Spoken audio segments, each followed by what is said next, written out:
So now let's bring in former Deputy National Security Advisor Victoria Coates. Thanks for joining us. First of all, and the Secretary of State Rubio, he received a standing ovation for those remarks.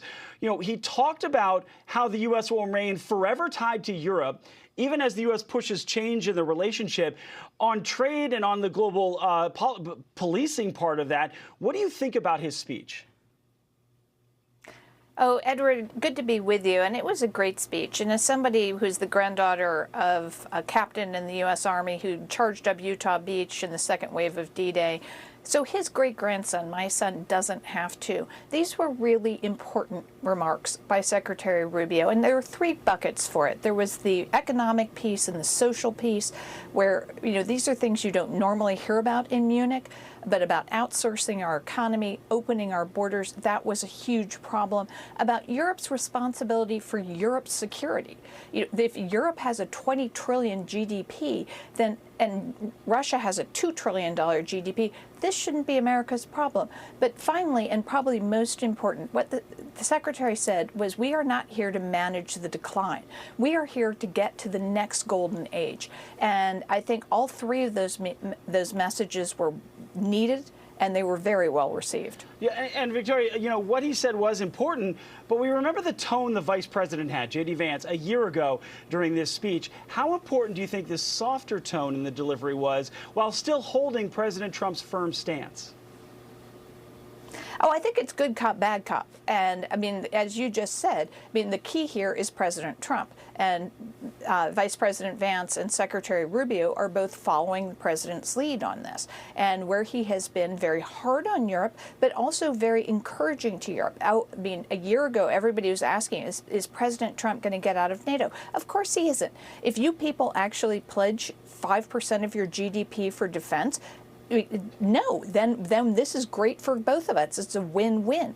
But if you want to scoot by at 1.38, where Canada was, for example, then no, he's not going to deal with that. But I would see that it says President Trump setting the tone, or setting the message, rather, and then you have a different tone from the Vice President and the Secretary of State. So I want to move on to another topic, but just quickly, do you think that message was received by the European leaders?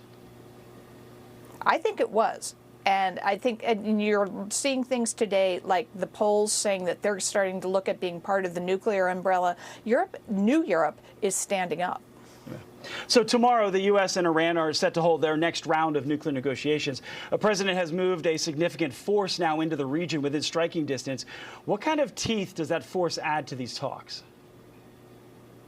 A lot of teeth. And this is the thing, is the president's been very clear. This deal has three components. It's the nuclear deal. They can't have a nuclear weapon. All that infrastructure has to be dismantled. They can't have an enormous missile arsenal to threaten Israel, and they can't keep supporting the terrorist proxies. So if you meet those three things, that can be a good deal for the American people. If you don't, however, as you just said, Edward, he's got a big, big armada in the Persian Gulf. And the Iranians saw that he used it, at least in Venezuela, to make that arrest. So Iran says that it wants to see the U.S. Come ready to negotiate, showing a willingness to make a deal. But the U.S. says it's Iran that's holding things up. Does this get resolved with this current leadership in Iran? It's hard for me to see that, but they also know he used it last June in Operation Midnight Hammer. So that he's going to use it against Iran. He's willing to pull that trigger if needs be.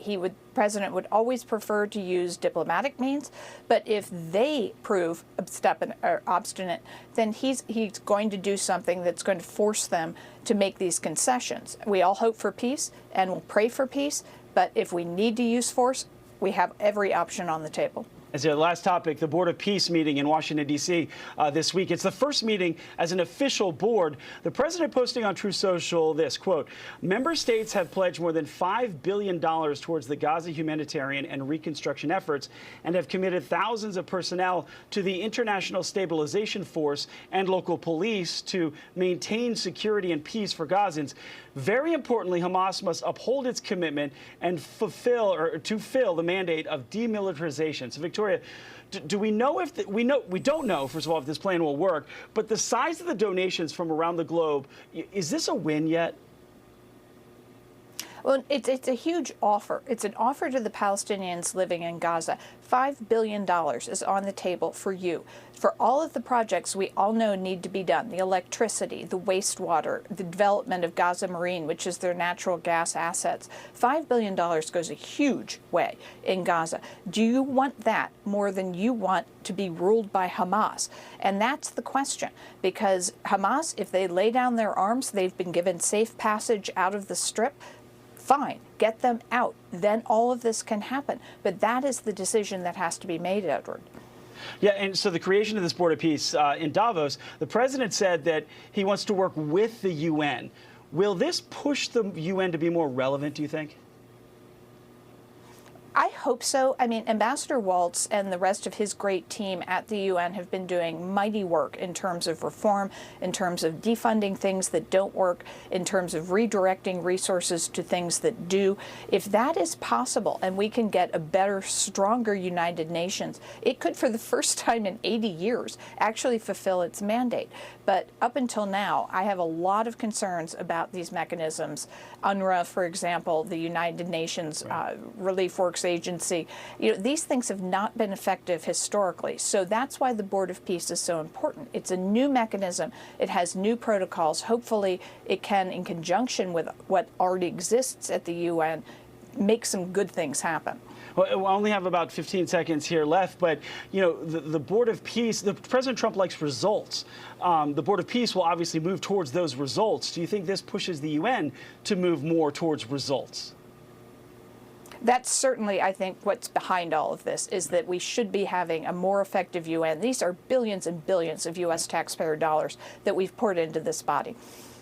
Victoria Coates, I appreciate it. Thank you. Thank you for your time on this, and I'm sure we'll be back on many of these issues. Thank you.